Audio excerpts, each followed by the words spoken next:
Hey guys and girls, good morning to you. This is your boy Shaun G coming at you with my buddy Cletus. And of course, we are going to talk to you today about all things pop culture related, sports related, movie related, whatever the case may be, as we usually do. Cletus, welcome to the studio. Good morning to you. Well, good morning to you too. I sure appreciate you having me on as you do always. All right, let's go ahead and jump right into it. So, we're going to first talk about obviously the sports segment of our program. And I want to get into the game of the day yesterday, which is the New Orleans Saints taking on the Kansas City Chiefs, which in many feel is going to be a Super Bowl preview.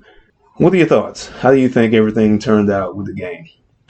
I think the Saints they played a pretty good ball game. I think early on during the game they got off to a slow start. Allowed Kansas City to get in there, score a couple quick touchdowns real quick or not. And Drew Brees was just totally off his game. He missed like his first 5 or 6 passes to start the game off, and he really just wasn't in sync with his guys. Of course, missing Michael Thomas didn't really help his cause either. Yeah, definitely. So when you look at it, a lot of people are kind of putting some of the blame on Drew Brees because of how he played, how the game turned out, and whatnot, and even almost attributing the loss squarely on his shoulders, like, "Hey, he should have done more," etc. But I mean, he was coming back. He had been out for like a month, so it was very hard for him to kind of get back into that flow of the game, and you could see that early on. Of course, the guy was coming off what he had broke about every rib in his body. Had that punctured lung and everything. Everybody thought he came back too soon and whatnot. But as the game progressed, he really started to find his footing, and he did a much better job working with the offense and kind of getting everything going. But I mean, when you're playing against Kansas City Chiefs, what can you do, right? I mean, you got to try to get out there and try to hold them down defensively.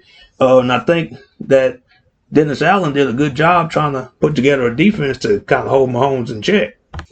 So you say hold Mahomes in check, and we both know that's a very difficult task to do because Kansas City probably has the most weapons in the NFL. Obviously, you know, they have Patrick Mahomes, who's an MVP candidate again this year. He could probably be a candidate every year.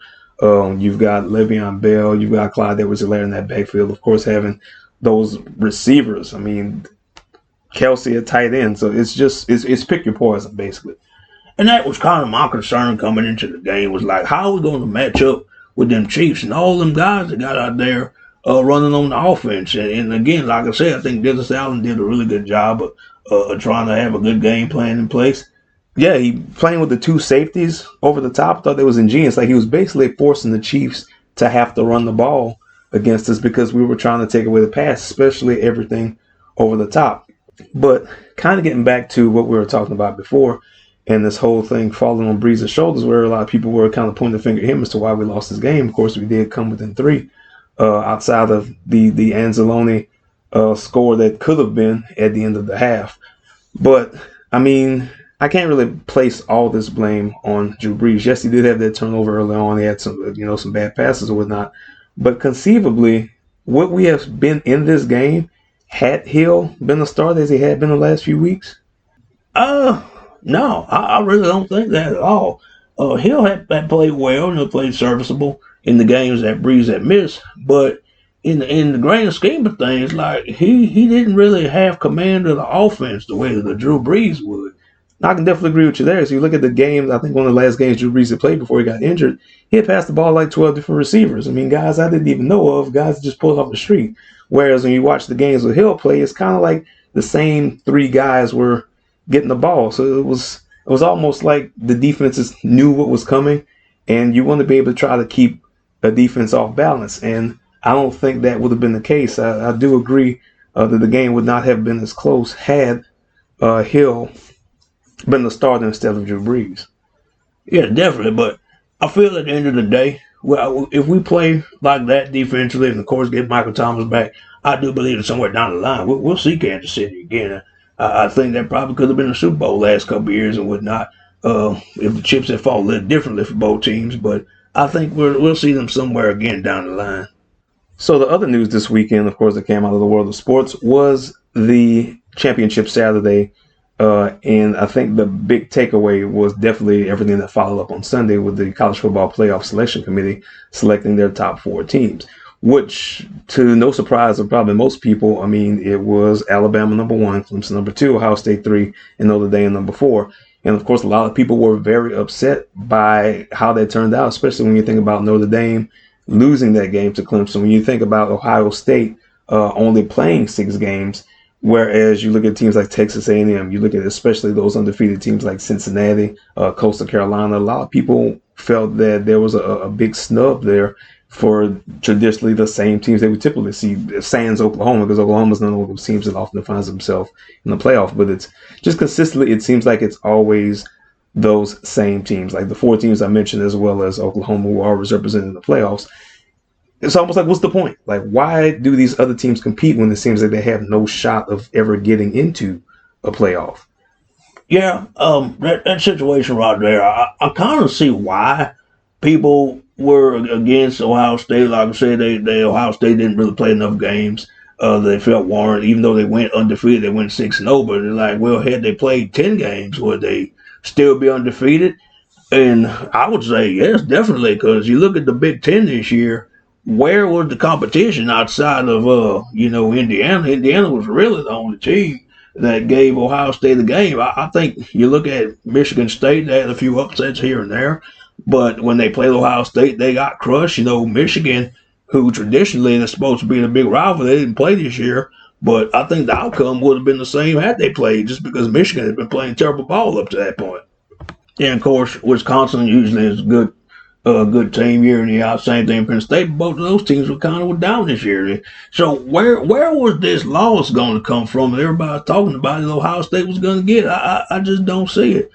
And as far as Notre Dame, that was their only loss of the year. They decided to join the conference for the first time probably ever in football, and they ran through the ACC the same way Clemson ran through the ACC every year, and they actually beat Clemson. Granted, it wasn't with Trevor Lawrence. And they also beat North Carolina. In North Carolina's last game, they pretty much beat the brakes off of all them Hurricanes down in Miami. Yeah, exactly. So you look at those wins, those quality wins. They beat Clemson. They beat North Carolina. They were 10-0, and then they lose in the championship game. All of a sudden, people are thinking that they're going to drop from 2 to 5 when Florida lost to LSU and only dropped 1 spot. Like, I didn't really see Notre Dame not being in the playoff, and I certainly feel they were deserving to be there. Granted, yes, I know they got blown out by Clemson, but I still don't think, that their resume speaks for itself. Like, they did enough during the regular season to warrant their position there. And I agree with you about the whole Ohio State thing. I mean, yes, I know they only played 6 games, but had they played a full Big Ten schedule, conceivably, who would have beat them? I know any given Saturday things can happen, but I mean, let's be realistic here. Nobody in the Big Ten was going to challenge Ohio State the same way nobody in the ACC ever challenges Clemson. It kind of just is what it is. So the 4 teams that they got the 4 right teams. Yes, I would love to see a Coastal Carolina, Cincinnati involved in it as well, but that is why we need to have an 8-team playoff. Personally, you know me, we've had this conversation before. I would like to see 16 teams. That way all 12 conference champions get recognized. You got 4 at-large teams. Everybody's like, there's too many teams. Hey, I get that. But 8 would have been ideal, especially given the situation that we have this year with COVID and whatnot. This would have been a perfect time to experiment with 8 teams, and we could have kind of seen where the chips fall. Now, I won't ask you who you're going to pick just yet in the semifinal games, as well as for the national championship, because I think I'm going to say that for another show. But it is going to be interesting to see, because obviously we have a matchup of games that have happened before in these playoffs. You've got Clemson playing against Ohio State, I believe, for the 3rd time in the college football playoff. Last year's game, of course, was a remarkable game that Ohio State probably should have won. Granted, that targeting call, we don't know how that would have turned out, or that wide open pass towards the end of the game that Justin Fields and the receiver just couldn't connect on. But of course, before that game happened, when they played each other in the semifinal game, Clemson ran roughshod over him. I think the score was like 31-0 or something of that nature. Speaking of blowouts, we know last time Alabama played Notre Dame, and in a sort of meaningful playoff matchup, even though it was BCS at the time, they beat Notre Dame soundly. Notre Dame was actually number 1 at the time when they beat them. 42-14, I believe, was the final score, and that game was never close. It was 28-0 at halftime, and Alabama just kind of took the foot off the gas. But I mean, it's different teams, so we'll kind of see what happens when those 2 teams match up. Yeah, and if I can kind of just mention the Clemson Ohio State thing, I expect a good game. I would hope Ohio State might be able to pull it off this time, but that defense last year, especially having that fella Young that's playing up for the Washington football team right now, he was a difference maker. They had some studs on the defense that I just don't really see this year at Ohio State. So I don't know if they're gonna give Clemson the same type of game.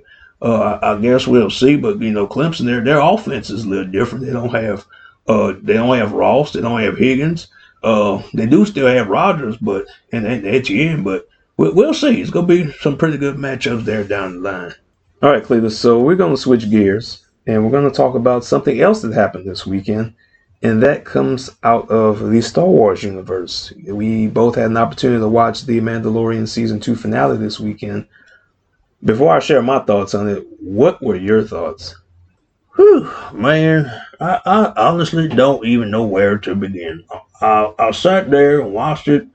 And I think my mouth was agape like that last part. That was totally unexpected.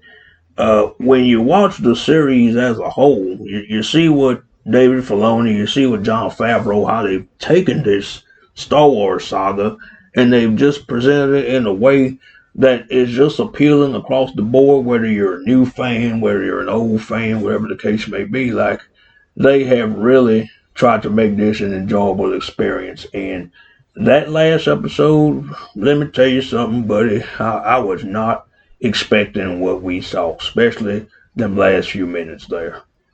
I can definitely share them same sentiments. I got warned prior to watching it that I was going to see something that almost make me pee my pants. And while that didn't happen, thankfully, I did sit there in shock for that last part of the show because I did not see that cameo coming at all. And at this point, if you guys have not seen it, then shame on you, because you might want to stop listening right now because there are going to be some spoilers forthcoming within the next few seconds. But the fact that Luke Skywalker showed up at the end of that episode was, like I said, totally unexpected. We heard rumors. People have clamored for it to happen. We didn't really think it would happen. But there it was, the end of the show, where they're pinned down. Moff Gideon, is talking his smack. The Dark Troopers are about to make their way into the bridge, and all of a sudden a single X-Wing shows up. And I didn't think nothing of it. I just thought, oh, okay, one X-Wing shows up. Here comes some more X-Wings afterwards. But then it started to dawn on me, especially when they looked at the TV screen and Grogu's ears kind of perked up. I was like, oh, wait a minute, what is going on? Is this who I think it is? And then sure enough, when you see that green lightsaber, that pretty much confirmed everything. And it was just a glorious spectacle. Most definitely. So the other day, I'm sitting here watching Rogue One over again because I do love that movie, and especially them last few minutes, when Vader shows up and just starts going through and hacking through people and whatnot.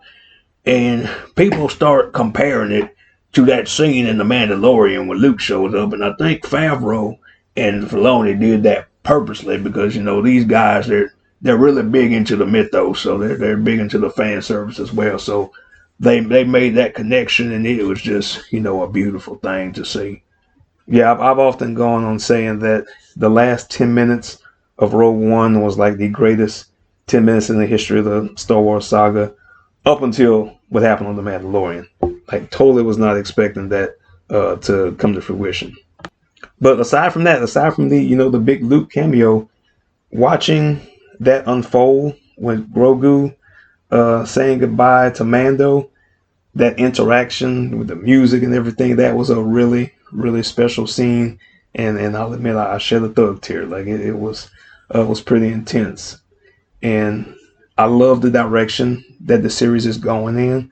I've loved, the direction it's going in since it started. And people kind of had, okay, the season's starting a little slow and it's going to pick up. A lot of the episodes had gotten shorter week to week, but then you start to see a lot more things happen. You start to see, oh crap, it's Boba Fett. Oh, it's Ahsoka. Oh, it's Luke Skywalker. Like, every episode, it got bigger in terms of all these different cameos. And then when you see the end credits, what happens afterwards, and they're setting up this new show, the Book of Boba Fett. Like, there's just so many different possibilities that are going to go in. Of course, we had Disney announcing, I guess about a week ago, that they're going to start doing all these different spinoffs and whatnot. So there's a lot to anticipate in the Star Wars universe coming soon.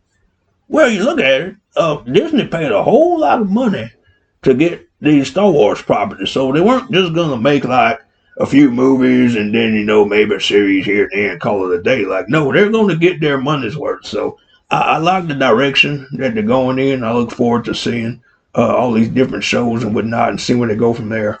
I don't like the fact we got to wait a year to see Mandalorian season 3 and this whole book of Boba Fett, but I'm looking forward to it. It should be a pretty fun time. Most definitely. And speaking of fun time, we've had a fun time, but our time is over. So if you want more of this, please like and subscribe. And me and Cletus will be back to entertain you with whatever we can find. But this was just me playing around, having some fun. See you later, folks. Take care. All right, people. See you next time around.